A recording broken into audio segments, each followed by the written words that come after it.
Une fois que les Changuites et les Mauritaniens les ont humiliés, corrigés, battus lors de leur troisième match comme délicieux dessert.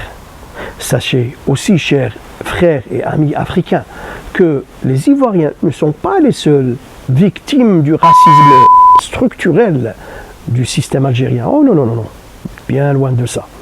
Car nous, les Marocains, avons été également ciblés, notamment lors d'une manifestation à Paris, où leur porte-voix, la vache folle algérienne, scandait « Donnez-lui des bananes, le Marocain est un animal », fin de citation. « Donnez-lui des bananes, le Marocain est un animal », fin de citation. De ce garçon manqué et mal élevé, à l'image de ses maîtres assassins en Algérie, mais aussi dans un stade tout entier en Algérie. Ils ont scandé cette phrase. Et vous l'avez compris, qui était visé à travers l'animal en question avec ses bananes, car c'est bien là l'homme africain. Ah les bananes, ah les bananes, ah les bananes. Pauvre peuple algérien qui en est d'ailleurs presque privé, vu son prix du luxe. Mais que voulez-vous? Ironie du sort quand elle tient ce même peuple par ses petits ballons pelotas au premier virage. Bien sûr, si toutefois il en possède de vrais ballons. Enfin, je me fais comprendre.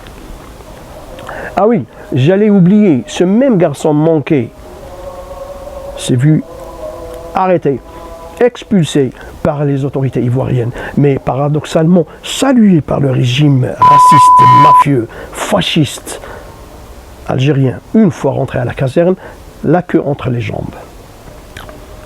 Confirmons une fois de plus le vrai visage du régime algérien et de ses acolytes et de ses serviteurs fidèles. Ce même régime algérien qui honore ces pseudo-influenceurs et pseudo-historiens de dimanche algérien, juste parce qu'il insulte le Maroc et les pays africains par tous les mots.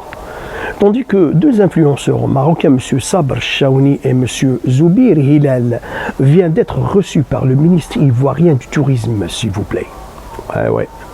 Et en reconnaissance fraternelle et en témoignage de la gratitude du gouvernement ivoirien et bien sûr tout le peuple ivoirien pour le travail de ces deux jeunes Marocains, justement pour leurs belles vidéos et ce pour la promotion de la destination et la culture ivoirienne, mais aussi pour le respect du Marocain envers toute l'Afrique et pour son message de paix et de fraternité. Voilà donc la grande différence entre le Maroc africain millénaire et l'Algérie française avec ses petits-enfants haineux et mal éduqués. C'est ainsi, chers Africains, que le régime algérien et l'individu algérien vous voient et vous traitent. C'est comme ça qu'ils vous voient et c'est comme ça qu'ils vous traitent, ni plus ni moins. Chers amis africains et frères africains, sachez enfin que ce même Algérien vit la misère au quotidien et est prisonnier de l'ère préhistorique et de l'âge de pierre. Dans un pays aussi riche en ressources et en revenus d'hydrocarbures, mais malheureusement pour lui, survivant sous la godasse du caporal général raciste, fasciste, hypocrite, ignorant et sanguinaire.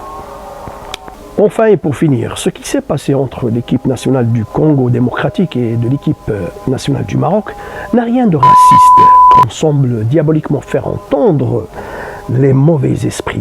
Ces esprits généralement des losers et des pleurnichards, champions de l'instrumentalisation atroce et de la désinformation méprisable héritée de son colonisateur et de son créateur, maître créateur colonisateur, ce sont ces mêmes losers qui se faufilent sur les réseaux sociaux, tels de vipères afin de vomir leur vin habituel contre le coach marocain et contre toute l'équipe marocaine, pour ensuite insulter le capitaine congolais en se faisant passer pour des Marocains. Et d'ailleurs, malheureusement pour eux, leur dialecte les a bien trahis, ce ne sont pas des Marocains. Et voilà que la Confédération africaine de football, la CAF, vient d'annuler la suspension du sélectionneur national, M. Walid Regragui. N'en déplaise aux petits fourbeur, lâche et mauvais perdant. Chers amis africains et chers frères africains, les Congolais sont les amis du Maroc, d'ailleurs toute l'Afrique sont les amis du Maroc depuis la nuit des temps. Juste il y a ceux qui alimentent négativement ce faux débat, loin des Marocains et loin des Congolais et loin des Africains entre eux. Voilà tout. Alors évitez de vous laisser piéger par les manipulateurs et ne participez pas à l'accentuation des divisions si chères aux Algériens et le régime. Ces mêmes Algériens qui sont allés falsifier même le communiqué de presse de la Fédération congolaise de football et aussitôt publié par la télévision publique algérienne. Elle a publié. Que voulez-vous de plus? C'est incroyable. La jalousie les tue et les pousse à la folie. Quant au Maroc, il a toujours été une terre d'accueil. Il a toujours été une terre d'accueil où chacun est le bienvenu indépendamment de son identité, de sa couleur de peau ou de sa religion. Vive l'Afrique et vive le Maroc africain et gloire au peuple d'Afrique, exception faite des petits chouacs d'Afrique imaginaires. Salut et bien à toi, Mama Africa.